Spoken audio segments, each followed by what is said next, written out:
The decision of the International Criminal Court to issue a warrant for Benjamin Netanyahu and Yoav Gallant, along with Hamas leader Mohammed Deif, is a really, really crucial moment, I think, in this struggle about whether international law means anything.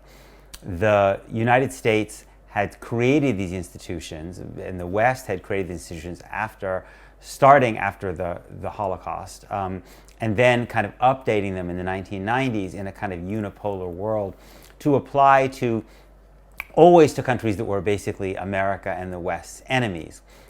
Whether it was in the 90s, it was the former Yugoslavia, or in Rwanda, or other African leaders. And the question about these institutions and about this international law in general has always been, is it just a project of Western hegemony and domination, essentially a fraud to go after America's enemies? This is what someone like Vladimir Putin or Xi Jinping would say. Or actually, do these institutions have a deeper meaning? Are they actually aspiring, in however kind of imperfect a way, towards some universal norms about the way that states can treat human beings? And that's why what South Africa did by bringing the case about genocide, and why these warrants are so important, because they offered the possibility that these institutions, even though the Biden administration doesn't want them to be universally applicable, it doesn't want them to apply to the United States, it doesn't want them to apply to America's ally Israel, this creates the possibility, in fact, that these mean something more than just a fig leaf for the domination of and the agenda of one particular superpower and its allies. And that's why it's so important that some countries in the West and elsewhere have agreed to abide by this.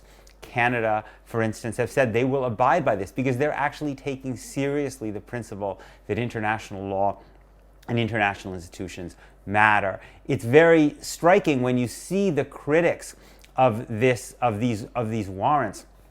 They basically generally say something like, why is Israel being singled out?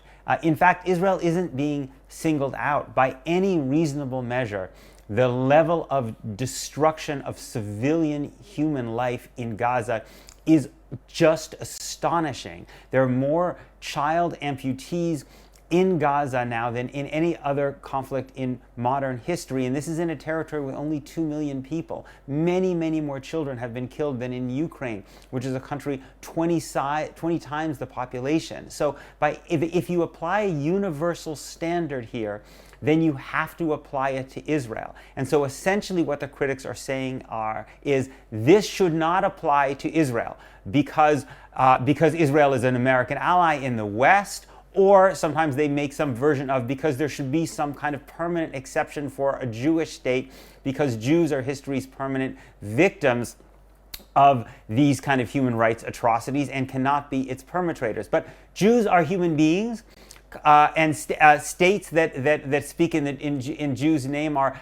just as susceptible to the abuses of power as any other states in the world, nor is there any kind of moral perfectionism or kind of superiority to countries that happen to be aligned with the United States. And that's the fundamental principle that's on the table here. And I think in this horrifying last year or more, this is one of the few rays of light. The fact that actually international law and international institutions and the principle of human rights could actually still mean something.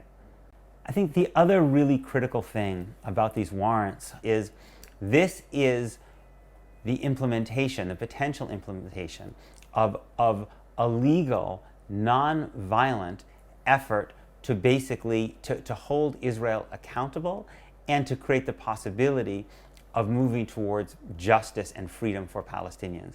This is one of the really important lessons of the anti-apartheid movement. The African National Congress was not a non-violent organization. It did use violence in its struggle against apartheid, but it tried to limit those military attacks to military and industrial sites, not to target civilians. And that was not always easy politically for the ANC to do. It had internal critics.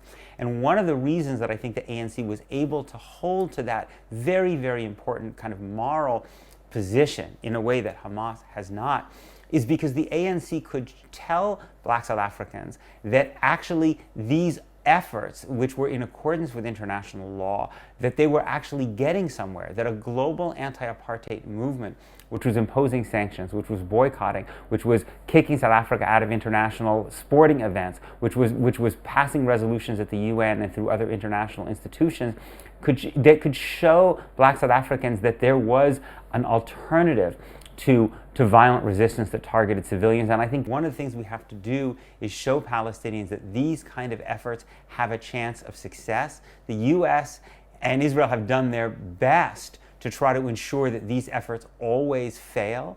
But I think there is now a little bit of a glimmer of hope that there are forces in the world that actually give them a better chance of success.